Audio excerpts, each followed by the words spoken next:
اللہ الرحمن الرحیم السلام علیکم ورحمۃ اللہ وبرکاتہ۔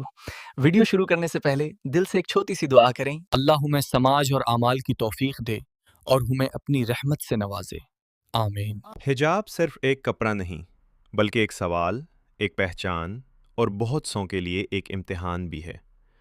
آج میں خود کو ایک چیلنج دے رہا ہوں کہ حجاب کے بارے میں مسلم لڑکیوں سے ایسی باتیں سن سکوں جو شاید آپ نے پہلے کبھی نہ سنی ہوں۔ میرے ساتھ جڑیے جہاں ہم یہ سمجھنے کی کوشش کریں گے کہ حجاب مسلم لڑکیوں کے لیے کیا معنی رکھتا ہے کیونکہ بہت سی مسلم لڑکیوں کے لیے حجاب صرف کپڑے کا ایک ٹکڑا نہیں بلکہ ان کی پہچان، عقیدہ اور ثقافت کی علامت ہے۔ ساتھ ہی یہ بھی حقیقت ہے کہ ہر لڑکی کا تجربہ مختلف ہوتا ہے اور ہر سوچ کی اپنی ایک کہانی ہوتی ہے۔ جو مسلم لڑکیاں حجاب پہننے کا انتخاب کرتی ہیں انہیں اکثر غلط فہمیوں اور دقیانوسی سوچ کا سامنا کرنا پڑتا ہے۔ کچھ لوگ یہ سمجھ لیتے ہیں کہ حجاب ظلم، دباؤ یا زبردستی مسلط کی گئی چیز ہے، جبکہ حقیقت اس سے کہیں مختلف ہے۔ بہت سی مسلم لڑکیوں کے لیے حجاب ایک ذاتی فیصلہ ہوتا ہے جس کے ذریعے وہ اپنے عقیدے، اقدار اور شناخت کا اظہار کرتی ہیں۔ چاہے اسکول ہو، کالج ہو، دفتر یا عوامی مقامات، حجاب پہننے والی لڑکیوں کو گھورتی نظریں، طعنے، سوالات اور کبھی کبھی امتیازی سلوک تک برداشت کرنا پڑتا ہے۔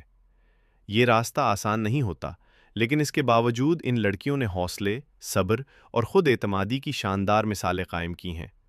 عوامی سوچ بنانے میں میڈیا کا بھی بڑا کردار ہوتا ہے۔ اکثر مسلم خواتین کو ایک ہی سانچے میں دکھایا جاتا ہے جہاں حجاب کو پابندی یا روک ٹوک کی علامت بنا دیا جاتا ہے۔ اس طرح کی پیشکشیں حجاب کے بارے میں غلط تصورات کو مزید مضبوط کرتی ہیں اور مسلم لڑکیوں کی مشکلات میں اضافہ کر دیتی ہیں۔ عائشہ کے لیے حجاب پہننا خود سے سچا رہنے کا ذریعہ ہے۔ وہ کہتی ہیں کہ حجاب ان کی پہچان کا حصہ ہے اور اسے پہن کر انہیں خود اعتمادی اور سکون محسوس ہوتا ہے۔ ان کی دوست امنہ بھی یہی سمجھتی ہیں کہ وہ حجاب اپنے عقیدے کی علامت کے طور پر پہنتی ہیں اور یہ انہیں اپنی جڑوں سے جوڑے رکھتا ہے۔ فاطمہ کا تجربہ کچھ مختلف رہا۔ اس نے کالج کے ضمن حجاب پہننا شروع کیا جہاں اسے ملی جلی رد عمل کا سامنا کرنا پڑا۔ کچھ دوست اس کے ساتھ کھڑے رہے جبکہ کچھ اس کی پسند کو سمجھ نہ سکے، لیکن فاطمہ نے کبھی اپنی پسند کو اپنی راہ کی رکاوٹ نہیں بننے دیا۔ مریم کی کہانی سب سے زیادہ سوچنے پر مجبور کرتی ہے۔ اسے اپنے کام کی جگہ پر حجاب کی وجہ سے امتیازی سلوک کا سامنا کرنا پڑا، مگر اس نے خاموش رہنے کے بجائے آواز اٹھائی، اپنے حقوق کے لیے کھڑی ہوئی اور لوگوں کو بتایا کہ حجاب کیا ہے اور کیا نہیں۔ اس کی ہمت اور مضبوطی نے بہت سے لوگوں کو متاثر کیا۔